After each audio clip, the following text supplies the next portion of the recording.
Olá a todos. Seguindo a matéria do professor Ricardo Rabinovich, eu vou falar um pouco da ditadura de 1976 na Argentina. Essa foi conhecida como uma das ditaduras mais sangrentas, para não falar a mais sangrenta da América Latina, né? E foi encabeçada por uma junta militar, com representantes do Exército, da Marinha e da Aeronáutica. Jorge Rafael Videla era o representante do Exército e também ficou marcado como o grande líder, né, o presidente, o grande ditador da Argentina nesse período. Aí ainda completavam esse triunvirato militar Ramon Agosti e o almirante Eduardo Emílio Maceira, um da Aeronáutica, o outro da Marinha. Jorge Rafael Videla, ele era um católico fervoroso, né? Por vezes ele tentava se mostrar não tão fervoroso assim, sendo mais moderado, mas não, ele de fato era um católico fervoroso. Era o filho de um militar, ele estudou a vida inteira em colégio militar e teve uma ascensão muito rápida dentro das Forças Armadas argentinas. Tanto é que ele foi chefe das Forças Armadas no governo de Isabel Perón, no governo de María Estela Martínez, ao governo qual ele deu o golpe e tomou o poder em março de 1976. Como contexto histórico, em âmbito internacional, a gente tem a Guerra Fria, né, os Estados Unidos capitalista e a União Soviética comunista, e já na América Latina já existia Cuba, um país que sofreu fortes influências do socialismo da União Soviética, era um país socialista, e os Estados Unidos não queria que essas ideias se espalhassem por toda a América Latina. E aqui na América Latina já existiam outras ditaduras militares, como no Chile, Uruguai, Brasil, e todas ficaram marcadas por sua forte repressão à oposição.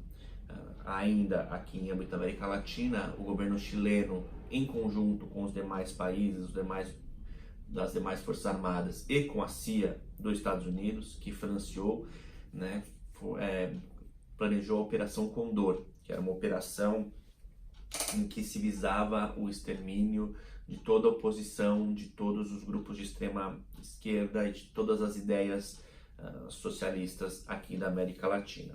Em âmbito interno, de 1973 até 1976, foi a volta do peronismo na Argentina. A Argentina tinha passado por uma recente intervenção militar, um recente golpe militar, um golpe de Estado, uma ditadura também, entre 1966 e 1973.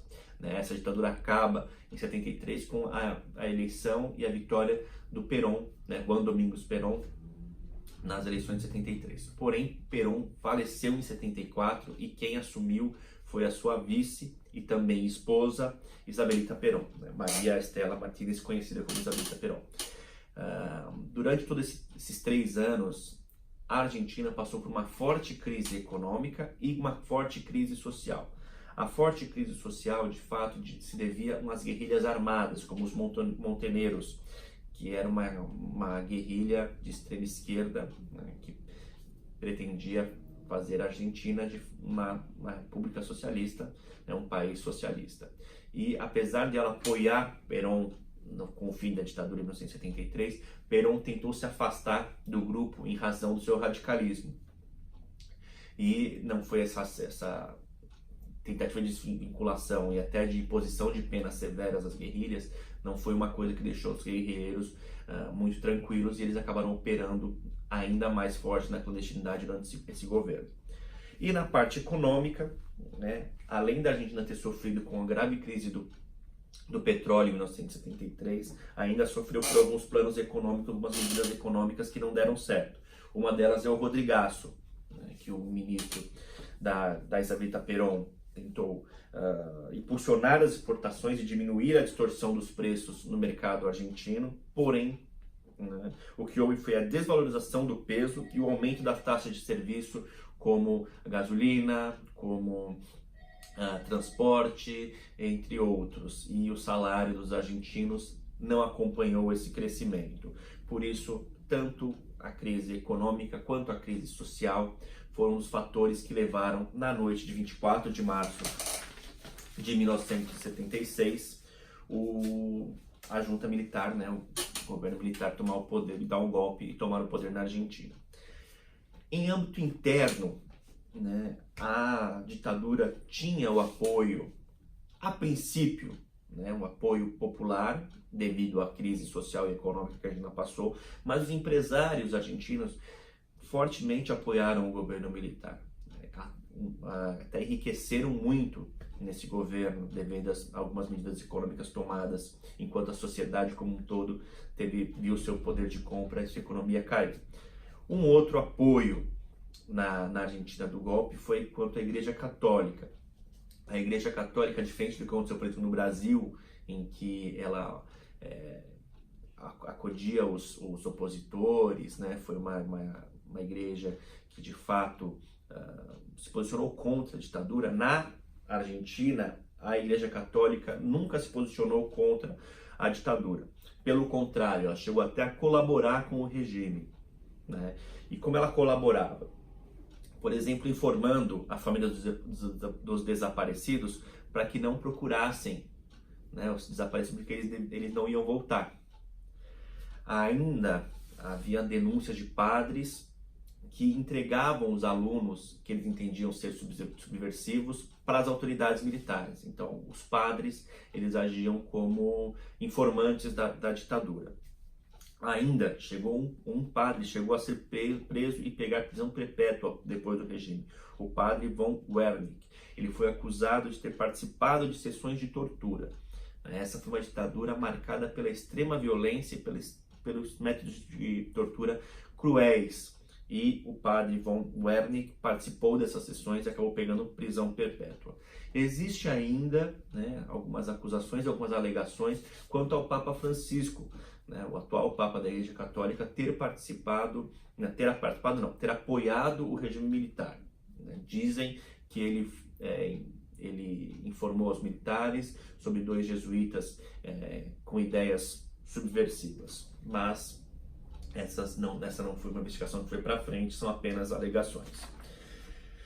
Bom, a ditadura argentina, como eu disse, foi marcada pela violência, pelas extremas violações dos direitos humanos. Porém, em seu discurso de posse em 1976, em 24 de março de 1976, Rafael Videla, né, se colocava como o exército seria a salvação, a solução para a Argentina.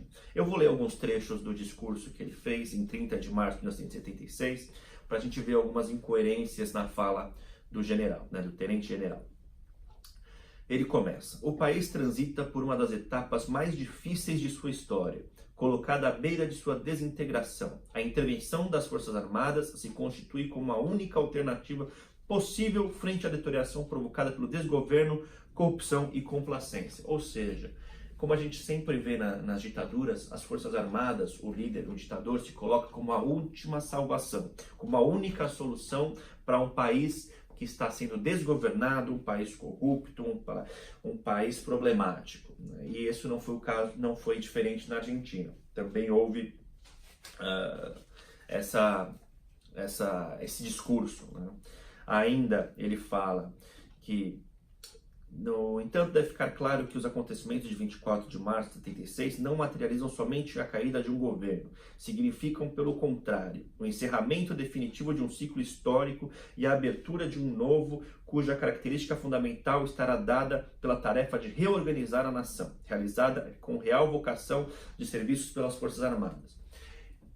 Entre os apoiadores do golpe militar e da ditadura, a ditadura se chamava Processo de Reorganização Nacional, ou simplesmente o processo, que tinha o objetivo de reorganizar a economia, reorganizar as relações laborais, o sistema político e a cultura.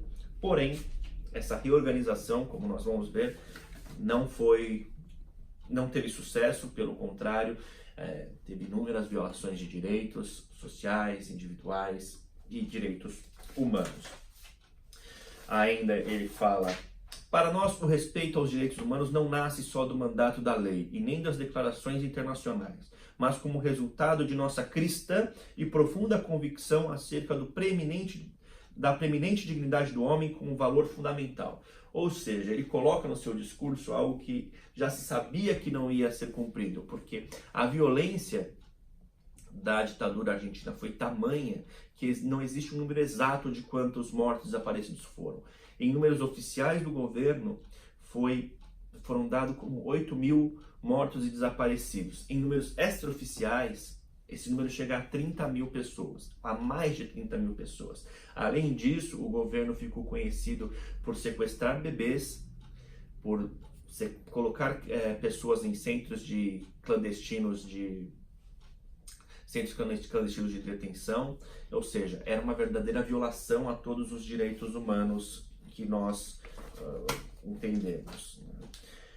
Como parte do processo de reorganização nacional, o ditador dissolveu o Congresso, destituiu as autoridades provinciais e municipais e colocou no presidente com poderes executivos, legislativos e judiciais, sendo que ele ainda criou uma comissão assessora legislativa e essa comissão era formada por 3 militares de cada força, um militar do Exército, um da Aeronáutica e um da Marinha. Não havia então, esse era o poder que assessorava o ditador quanto ao poder legislativo. Na política econômica, no campo econômico, a ditadura pregou a abertura de mercado, a abertura financeira, o monetarismo, aquela velha escola de Chicago, do Chicago Boys, Teve a flexibilização das leis trabalhistas, para não falar com a extinção das leis trabalhistas, o desmantelamento dos sindicatos, a especulação financeira, uma sobrevalorização do peso. Até esse período da economia, existe um filme argentino chamado Plata Dulce, que mostra justamente os empresários ricos trabalhando e ganhando dinheiro nessa especulação financeira, enquanto a população sofria e viu seu poder de compra cair. E também a sobrevalorização do peso, la tablita, que era, eles colocavam o peso no mesmo patamar do dólar e das outras moedas internacionais para tentar demonstrar a força da sua moeda, quando na verdade a moeda não tinha força nenhuma. Em números, a gente tem números absolutos de pobreza. Em 1974, 5,8% da população. Em 1980, esse percentual já era de 37,4%. A inflação em 1978 chegou a 160%. As exportações caíram 20% no período da ditadura e as importações cresceram 30%. Ou seja, não havia produção interna, só se comprava mais produtos externos. Ainda a dívida externa, que era de 7.000 milhões de peso, passou para 40.000 milhões de peso no final da ditadura. Ou seja, ela cresceu de uma forma alarmante. Na parte jurídica, na parte judicial, na verdade o que existia era um sistema ilegal de julgamentos. O Exército e as Forças Armadas prendiam quem entendiam ser subversivos, prendiam, já condenavam e executavam e torturavam a seu bel prazer, sem passar por um sistema legal na justiça argentina. Isso não quer dizer que a Argentina não tinha uma Corte Suprema. Quando se iniciou o golpe, a Corte Suprema até então foi destituída e foi nomeada uma nova. Ela foi composta só pela ala católica e conservadora da Argentina. Eram 5 vagas, essas 5 vagas ao longo do período da ditadura, que foi de 76 até 83, foram ocupadas por 12 advogados, entre eles Horácio Heredia, Adolfo Gabrielli e Abelardo Rossi. Todos eles estavam do lado do governo militar. O objetivo da Suprema Corte era manter uma imagem de que existia uma ordem legal na Argentina, que ainda existia ordem, que ainda existiam ritos, ainda existiam processos, o que de fato não acontecia. Então, a Suprema Corte visava dar legitimidade ao regime. As práticas mais comuns do judiciário para atrapalhar os opositores e para favorecer o regime militar seriam as denegações de HC aos acusados, a omissão ou demora injustificada nas investigações criminais, a instrução fraudulenta de processos e a perseguição aos juízes de instâncias inferiores que instruíam processos, que tentavam agilizar esses procedimentos criminais. Ou seja, havia uma perseguição de cima para os tribunais inferiores. Ainda né? Existe o caso dos bebês. Como eu disse, a Argentina, nesse período, o governo sequestrou mais de 500 bebês, crianças até 4 anos, tirou de suas famílias porque entendiam que as famílias eram subversivas e os bebês não podiam ser criados com esses ideais. Então eles tiravam das famílias, sequestravam esses bebês e entregavam para famílias que estavam conjuntas com os ideais da ditadura. Foram mais de 500 bebês. Esse sequestro deu origem ao movimento Associação das Mães e Avós da Praça de Maio, né, um movimento conhecido e até hoje existe. Dessas 500 bebês e crianças, as avós e mães já conseguiram reunir com as suas famílias mais de 150 bebês e continua sempre procurando e brigando para encontrar os outros desaparecidos. É interessante também que existem informações que o governo sequestrava bebês e crianças até 4 anos de idade. E entendiam que a partir dos 4 anos a criança já estava inundada de ideias comunistas e não tinha mais salvação. Então, algumas chegou a matar. Matava a família, torturava a família e matava as crianças. E com menos de 4 anos dava esses bebês para adoção. E os juízes não investigavam esses casos quando eram levados à justiça. E eles ainda criavam medidas rápidas para facilitar a adoção de novas famílias, né? Para parecer que essa adoção foi de uma forma legal. Quanto às leis, durante o período militar foram sancionadas 2.000 leis. Né? As leis trabalhistas foram diminuídos, os direitos trabalhistas foram diminuídos, como eu falei, os sindicatos foram desmantelados, mas 2.000 leis foram sancionadas. E hoje, na Argentina, das 4.449 leis que ainda estão em vigor, 417 são frutos da ditadura. Ou seja, 1 a cada 10, mais ou menos, leis hoje na Argentina, uma é fruto da ditadura. Existem algumas leis, como por exemplo, a Lei para o Personal da Polícia, que impede a denúncia de corrupção fora do seu órgão, né, do seu órgão que você trabalha. Ou seja, se você é um policial, você vê um ato de corrupção, você tem que denunciar a polícia, você não pode ir para outro órgão para denunciar, né? E o que acontece é que é um ciclo viciado, porque por vezes essa pessoa que você vai denunciar é quem está praticando a corrupção. Ainda existiam as leis de entidades financeiras, que trata sobre as taxas de juros, sobre a descentralização dos depósitos. E a lei mais interessante, que eu vou comentar um pouquinho mais para frente, foi em 1983, que foi a lei de autoanistia que o governo militar deu quando resolveu, quando entregou o poder de novo para o poder civil. Quanto aos atos, quanto às barbáries, quanto às violações de direitos humanos, como eu falei, essa ditadura ficou marcada pela extrema violência e por extremo crueldade. Né? Era conhecido como terrorismo de Estado, em que o Estado praticava o terrorismo contra a sociedade, para que essa sociedade tivesse medo, para não se rebelasse contra. Então, era comum sequestros ao longo dos dias, desaparecimento de pessoas, foram criados campos de tortura. Um dos métodos de tortura mais famosos foram os voos noturnos, em que os militares pegavam um opositor, dopavam, colocavam no avião e jogavam no oceano, abriam a porta-avião e jogavam o opositor para o oceano. Esse era conhecido como os voos noturnos. Então, foi marcado por uma extrema crueldade.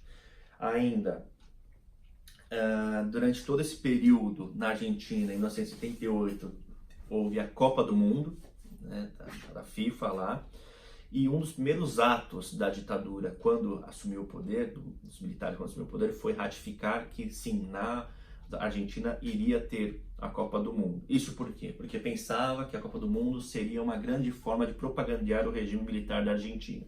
E os opositores pensavam o contrário, pensavam que a Copa do Mundo seria uma boa maneira de demonstrar todas as crueldades, torturas e violações de direitos humanos que estavam sendo praticadas na Argentina. Bom, de fato aconteceu um pouco dos dois.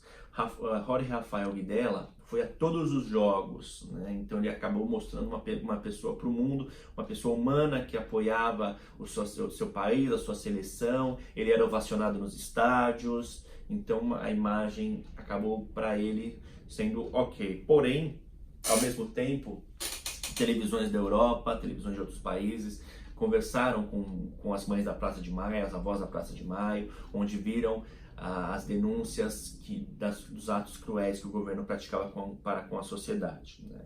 Isso gerou uma visita da Comissão Interamericana de Direitos Humanos, da Organização dos Estados Americanos, em 1979. Essa organização visitou centros clandestinos e recebeu mais de 5.000 denúncias e fez um relatório exigindo esclarecimento e justiça para a ditadura. Esse relatório não foi levado muito a sério. A ditadura acabou em 1983, né, quando, em razões da grave crise financeira, do alvoroço social, e muito causado pela perda da Guerra das Malvinas contra a Grã-Bretanha e também contra uma disputa militar que houve com o Chile pelo Canal de Beagle, né? Isso aclamou a população a se revoltar contra o próprio governo, e isso também somado à crise econômica. Quando ia entregar o poder aos civis, a ditadura fez, como eu disse, a lei de autoanistia, que anistiou todos os atos do governo, perdoando todos os atos de tortura e informando que aqueles que estivessem desaparecidos eram para ser considerados mortos. Essa lei de autoanistia, ela foi considerada inconstitucional. Esses, né, Jorge Rafael Videla e outros foram julgados. Jorge Rafael Videla pegou prisão perpétua, porém Carlos Menem, em 1990, anistiou, perdoou os militares e Jorge Rafael Videla saiu da prisão. Ele voltou à prisão em 2007, né, acusado novamente pelos atos durante a ditadura, e morreu na prisão em 2013. Bom, esses foram os principais pontos que eu achei interessante compartilhar. Agradeço e até a próxima.